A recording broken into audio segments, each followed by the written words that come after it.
Olá, bem-vindos a mais um podcast da reunião de estudos do Evangelho do Grupo Espírita Irmão Áureo.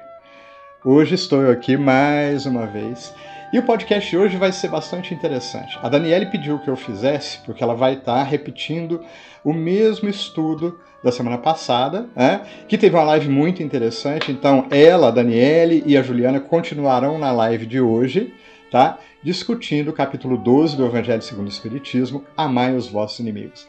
É um tema bastante intrigante, elas fizeram várias provocações, que a gente vai fazer no podcast hoje é aprofundar, tá? Então eu espero que vocês curtam.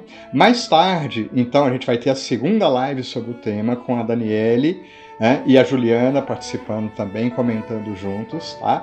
Em função disso, eu gravei o podcast hoje. Espero que vocês curtam, que as informações estejam estruturadas de uma forma que permita a compreensão, tá certo? E a gente continua aqui no nosso esforço, de estudarmos juntos, de compreendermos um pouco melhor sobre questões bastante relevantes para a nossa vida, tá?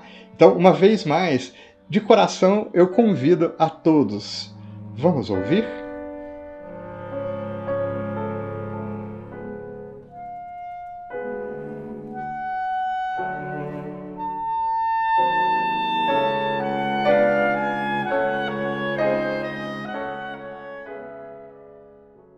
Olá, amigos.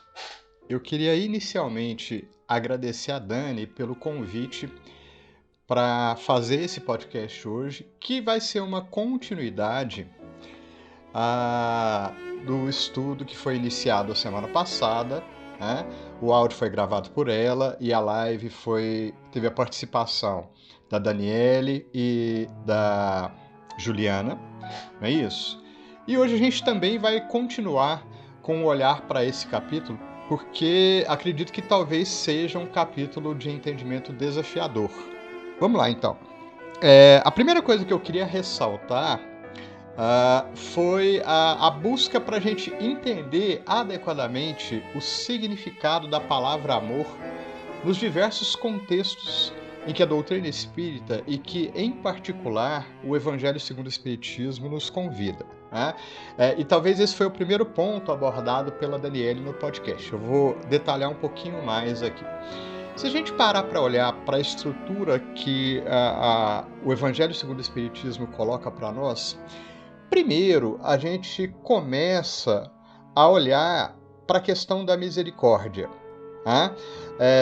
E tem um comentário bastante interessante dos Espíritos que falam o seguinte: olha, não dá para a gente trabalhar a mansuetude no nosso espírito sem olharmos para a misericórdia. E é interessante, a gente vai referenciar, em particular, a última parte desse capítulo do Evangelho segundo o Espiritismo, os itens 16 a 18, no final desse nosso podcast. Mas o Evangelho continua na proposta pedagógica de sua estrutura de aprendizado, porque logo na sequência vem o capítulo do amar ao próximo como a si mesmo. E aí, a primeira vez, aparece a palavra amor. A gente já vem aprofundando os estudos para tentar buscar o sentido, na verdade, para buscar resgatar o sentido da palavra amor. Esse sentido foi esvaziado ao longo do tempo. Ele é estudado profundamente por diversos filósofos, que veem os seus diferentes enfoques com profundidade. E para a gente entender o quanto a questão da vivência efetiva, do amor no seu significado mais profundo, é complexa, diversas facetas, significados do que é viver o amor foram buscadas na humanidade. Entretanto, a gente insiste em usar, reutilizar, abusar dessa palavra, de tal forma que ela foi esvaziando o sentido ao longo do tempo. E para nós, hoje, ela significa de verdade muito pouco. Então, a nossa capacidade de compreensão do que é amar é limitada. E quando o Evangelho segundo o Espiritismo associa, quando Allan Kardec, na busca pelo conhecimento do que realmente importa do ponto de vista espiritual, olha para a palavra amor, ele associa imediatamente a caridade. E o sentido talvez mais palpável de caridade significa cuidado, que é uma expressão profunda de carinho. Em outras palavras, é a vivência da caridade possível ao nosso entendimento espiritual, que ainda é extremamente limitado, que ainda é muito vinculado à matéria. Então, de tudo isso que a gente falou, podemos dizer que talvez o sentido mais profundo que a gente consegue abarcar de amor seria cuidado, zelo. Podemos falar que amamos o nosso próximo quando nos dispomos a um envolvimento de oferecer a ele os cuidados que a gente já consegue dar. Podemos falar de amor a nós mesmos, e isso é importante porque a gente vai contextualizar aqui, quando nos dispomos a cuidar verdadeiramente de nós mesmos. E então, o professor Rivai, o estruturador do Evangelho segundo o Espiritismo, também nos propõe, e aí sim a gente chega no ponto das nossas discussões, o amor aos nossos inimigos. Mas é importante na discussão que os espíritos promovem, isso tem a ver com o significado que a Daniele ressaltou na palavra amor, que não é possível, pelo menos no estágio espiritual em que nos encontramos, dificilmente encontraríamos disposições em nós para cuidarmos, para zelarmos com carinho dos nossos inimigos. Portanto, percebemos aqui que o sentido da palavra amor, quando aplicado ao adversário, aos inimigos, aqueles que, em tese, se colocam na posição de nossos adversários, não pode ser o sentido de cuidado. Temos que buscar um novo sentido. E nessa questão, eu achei bastante interessante a proposição que tanto a Dani quanto a Juliana fizeram na live. Elas utilizaram de um exemplo de um filme chamado Malévola, que é uma outra visão do conto da Cinderela, aquela que espeta o dedo num fuso, numa roca. E essa releitura, esse filme diz o seguinte: olha, muitas das vezes a nossa visão para aquele que nos parece malévolo, aquele que muitas das vezes pintamos como o nosso inimigo, não é bem essa visão. Sempre existe uma outra visão possível por detrás dos acontecimentos que se desdobram à nossa frente. E nesse sentido, um pouco do sentido que a gente vai concluir aqui nesse nosso podcast é que é possível, então, buscar uma nova visão, primeiro sobre o nosso adversário, sobre os nossos inimigos. E também, e essa é uma proposta do Evangelho, é possível buscar uma nova visão do que seja amor aos inimigos. E é esse sentido que a gente vai verdadeiramente buscar e que a gente vai resgatar, retornando lá no princípio do capítulo sobre a misericórdia. Vamos caminhar aqui. A primeira coisa, e essa foi uma proposição colocada pela Dani no podcast e também tangenciada na nossa live, é a seguinte proposta, a seguinte pergunta que devemos nos fazer. Qual é o significado de inimigo? E está implícito nessa pergunta a questão: quem é o inimigo? Em tese, inimigo, adversário, é aquele espírito ou aquela pessoa encarnada que se coloca em oposição a nós. Nós colocamos implícito nessa definição um juízo de valor. Adoramos classificar, e adoramos classificar não com uma variedade de classificações. Normalmente a gente polariza, coloca o bem, o mal, o claro e o escuro. E não é diferente na nossa classificação de inimigos.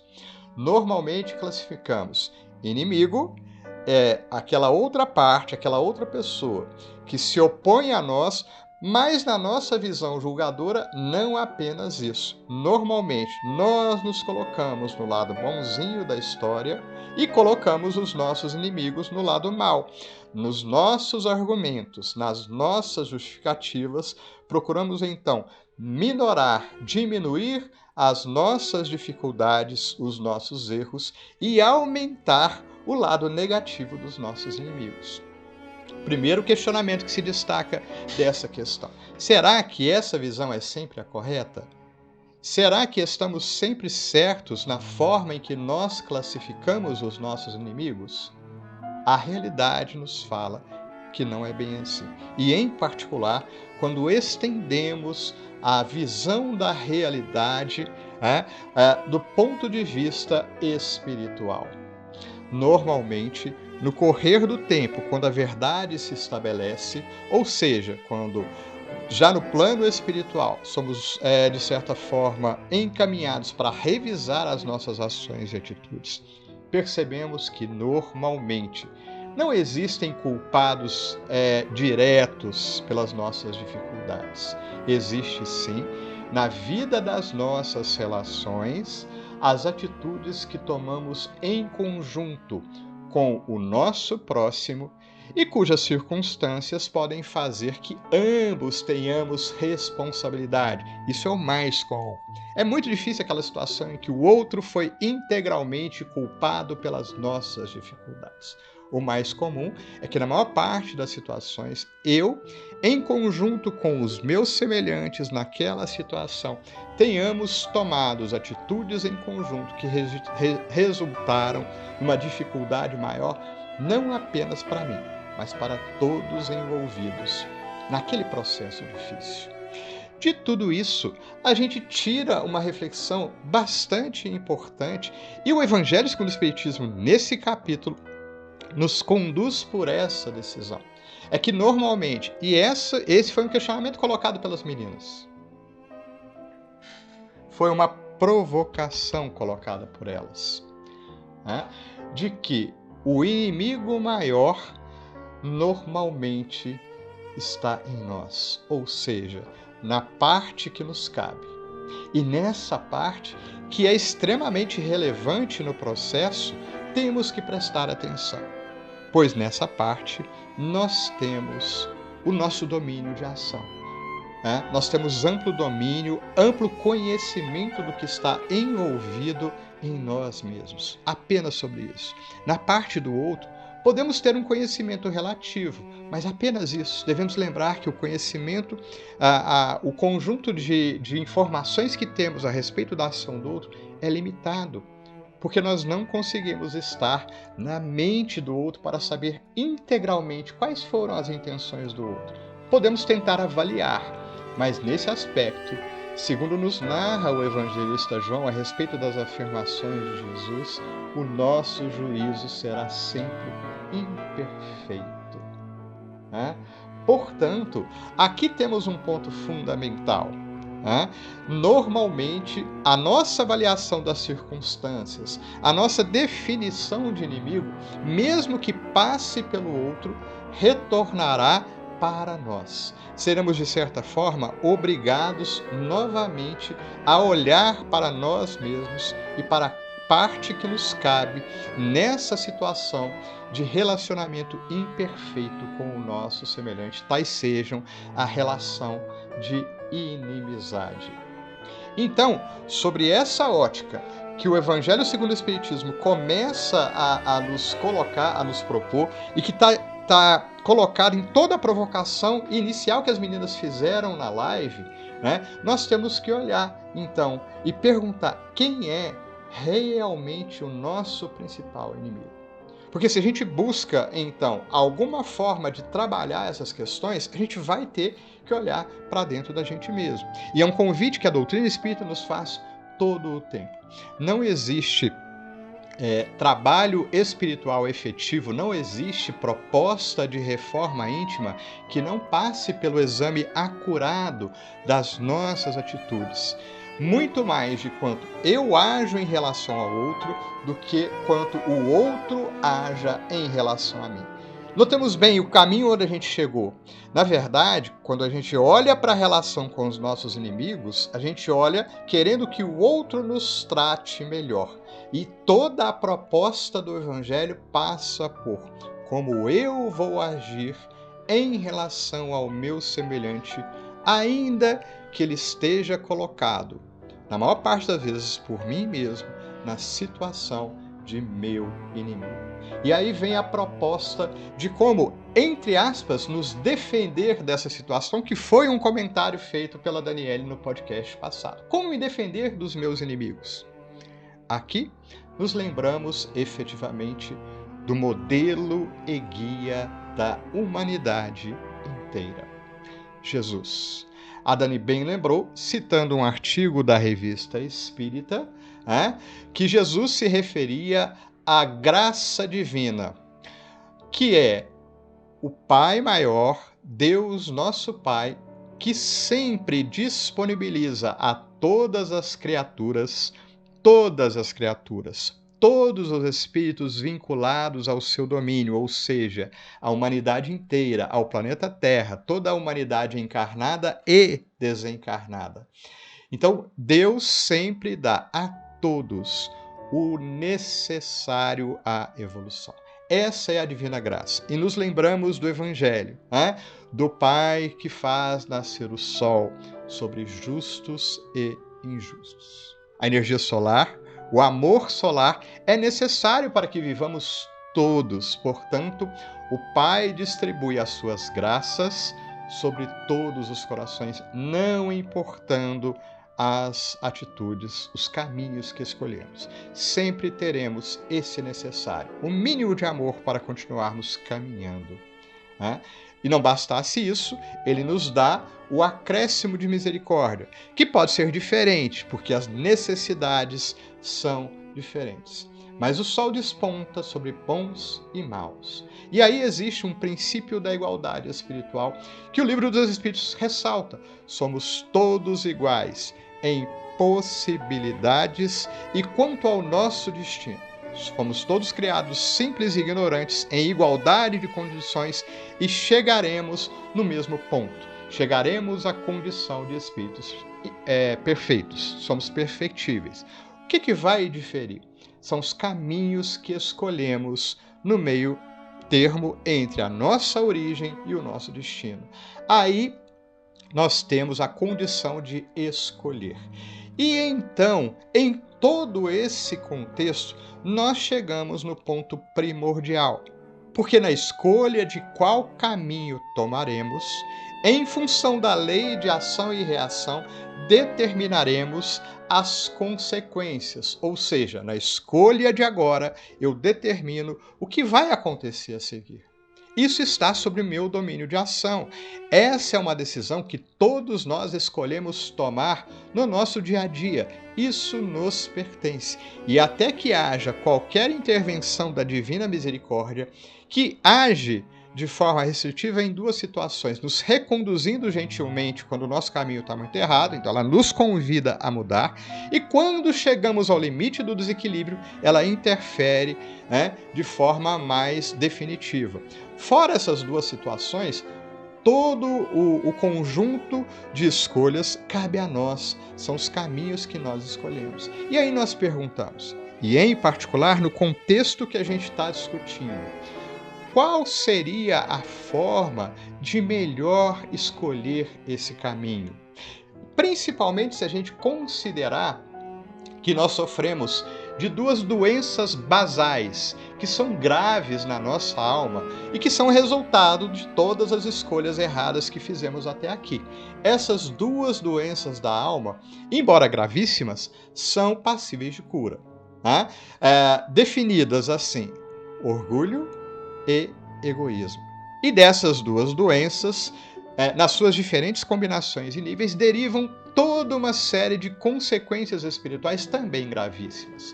A vaidade, a ira, a raiva, que muitas vezes direcionamos ao nosso próximo, aqueles que nós colocamos na condição de nossos inimigos, são filhas diretas dessa enfermidade base, que é o orgulho e o egoísmo. É interessante que nos nossos estudos, orgulho e egoísmo, a gente não raras vezes define como doenças que turvam a nossa visão espiritual. Quando nós nos julgamos mais do que os outros, portanto, nos colocamos de diversas formas numa situação de orgulho extremo, ainda que de forma sutil, nós não enxergamos adequadamente a realidade espiritual que está à nossa volta. Quando nós teimamos em apenas nos enxergar em detrimento, ou seja, esquecendo todo o universo que está à nossa volta, nós também, por direcionarmos erroneamente a nossa visão, né, nos fechamos no nosso egoísmo. Portanto, orgulho e egoísmo turvam a nossa real visão espiritual, dificultando assim enxergarmos o correto caminho, o único caminho traçado para a nossa evolução. E aí nos lembramos de Jesus. Eu sou o caminho, a verdade e a vida. Turvar a nossa visão espiritual em qualquer situação, e em particular na situação de olharmos para o nosso próximo, quando colocamos o nosso próximo numa situação que muitas vezes ele pode se colocar assim, mas na maior parte das vezes nós o colocamos lá. Por orgulho e egoísmo significa dificultar a caminhada, significa criar atalhos que muitas das vezes se caracterizam por justificativos. E não raro nos portamos assim. Para nós, tudo pode. Exigimos dos outros que tenham o entendimento de que a gente cai muitas das vezes, mas que a gente merece uma segunda chance. No que diz respeito ao outro, nós somos implacáveis, cruéis. O outro tem a obrigação de seguir no caminho reto, diferente de nós, que até podemos errar. O outro não pode errar, a gente pode. Guarda essa colocação que daqui a pouquinho a gente vai retomar. Tá? Então, se a gente vê no caminho, né, e naqueles que atravessam o nosso caminho, esses problemas que a gente está alegando aqui, o que a gente tem que buscar? Na verdade, a grande questão que a gente tem que buscar é a proposta que a Juliana fez ao citar o livro Malévola.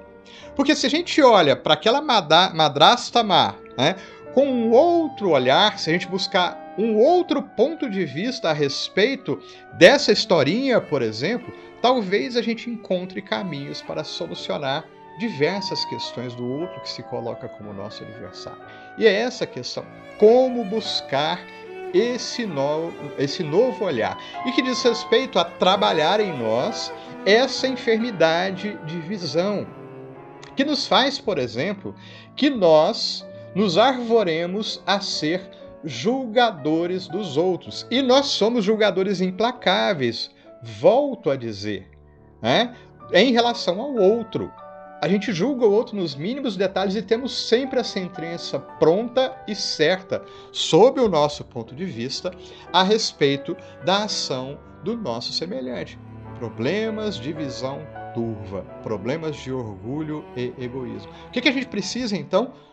Arrumar uma forma de mudar o nosso olhar, para que a gente possa buscar um caminho para enxergar os nossos inimigos. Aqui eu falo entre aspas, né? Falando entre aspas é bom, né? Mas eu falo entre aspas porque a gente precisa arrumar uma forma de trabalhar essa questão. E aí a gente volta, já vai então encaminhando para o final do nosso podcast. A gente volta, enfim, lá para o capítulo inicial que a gente buscou, que é bem-aventurados os misericordiosos. Resumindo o que a gente está dizendo aqui, não dá para a gente ser manso e pacífico.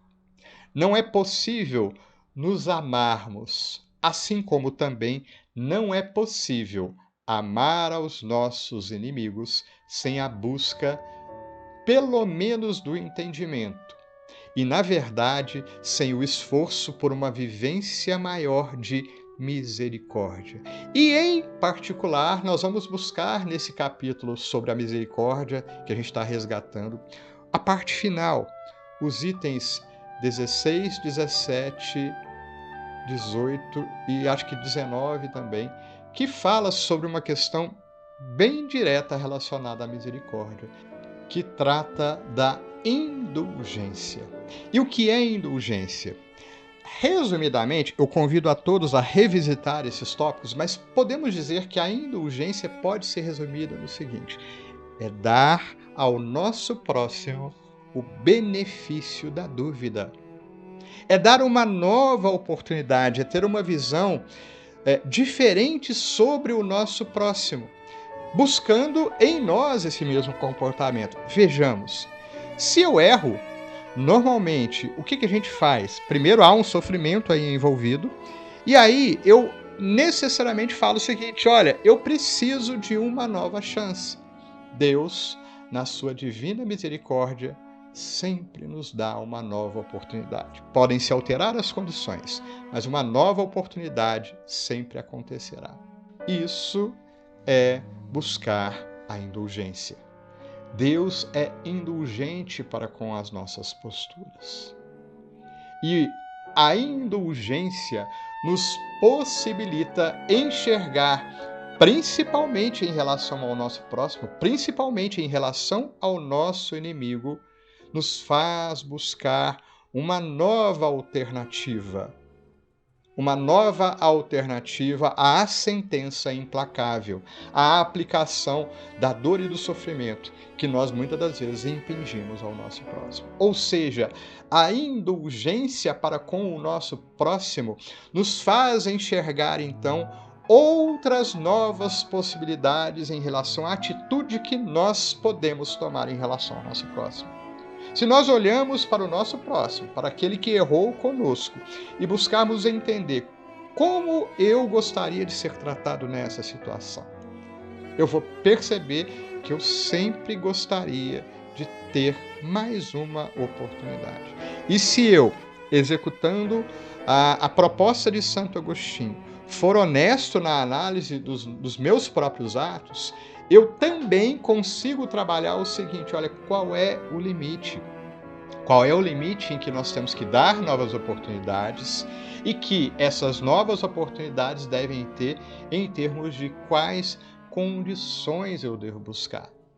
Se em condições mais difíceis, se em condições mais leves, porque eu passo a enxergar, tanto em mim como nos outros, as reais necessidades. Aí eu saio do caminho de ser um julgador implacável, tarefa que compete apenas a Deus. Mas eu tenho que vigiar tanto a mim, não apenas os outros, mas principalmente a mim. Eu tenho que buscar vigilância interna. Também por entender que todos nós temos uma tendência a repetir comportamentos anteriores. A gente adora vigiar o outro, mas a gente não gosta de vigiar nós mesmos. Então, eu vou destacar aqui a frase que vai encaminhar para o final desse nosso momento de diálogo. Lá do Evangelho segundo o Espiritismo, do capítulo Bem-aventurados os que são misericordiosos, porque os Espíritos destacam o caminho e a visão correta quando dizem assim: caros amigos, sede severos convosco, indulgentes para as fraquezas dos outros. Aí está o caminho para que a gente possa exercitar a nossa mudança de visão espiritual. Este é o caminho. A gente olhar para nós mesmos, buscarmos ser vigilantes quanto às nossas ações e em relação ao próximo, aquele ou que a vida colocou na situação de adversário, ou que, não raro, eu mesmo busquei colocá-lo naquela situação de inimigo. Então, em relação a mim, o olhar tem que ser severo. Em relação a esse meu próximo, o meu olhar, o meu sentimento tem que ser o sentimento da indulgência. A gente espera que os nossos comentários tenham sido úteis no sentido de complementar o que foi dito. E como fecho da nossa fala, nós vamos então, ainda no capítulo de Bem-aventurados os misericordiosos, no item 19, as palavras de Dufetre, bispo de Nevers, em Bordeaux, fechando o nosso podcast de hoje quando ele exalta: Espiritismo, doutrina consoladora e bendita. Felizes os que te conhecem e tiram proveito dos salutares ensinamentos dos Espíritos do Senhor. Para esses, o caminho está iluminado, ao longo do qual podem ler estas palavras que lhes indicam o meio de atingirem o alvo. Caridade prática, caridade do coração, caridade para com o próximo, como para si mesmo. Numa palavra, caridade para com todos e amor a Deus acima de todas as coisas. Porque o amor de Deus resume todos os deveres e porque é impossível amar realmente a Deus sem praticar a caridade, da qual Ele fez uma lei para todas as criaturas. Gratidão por poder estar aqui nestes momentos.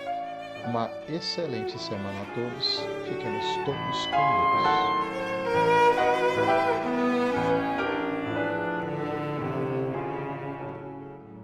Mestre Jesus,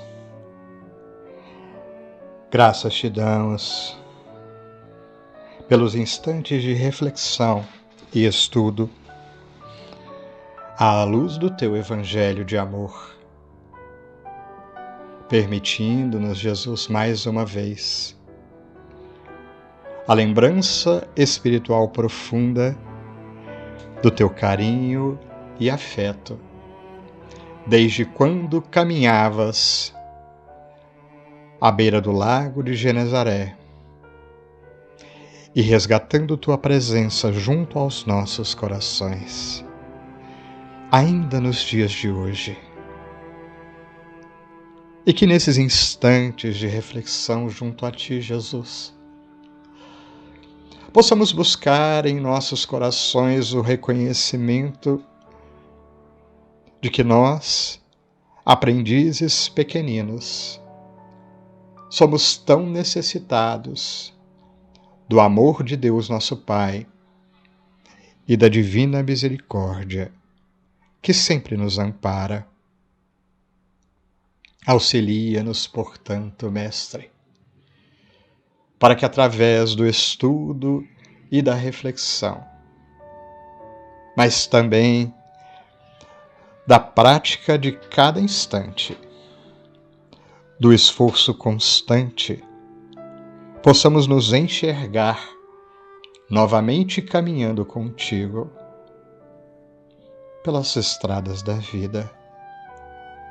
E tu, amorosamente a nos conduzir, te rogamos, Mestre, ajuda-nos a te enxergar, a enxergar os teus emissários, mensageiros de amor, a querer, a esforçar-nos por estar próximos a cada um deles. Ampara-nos e inspira-nos, Mestre, para que, buscando o esforço do autoburilamento em cada palavra e pensamento, possamos continuar a caminho.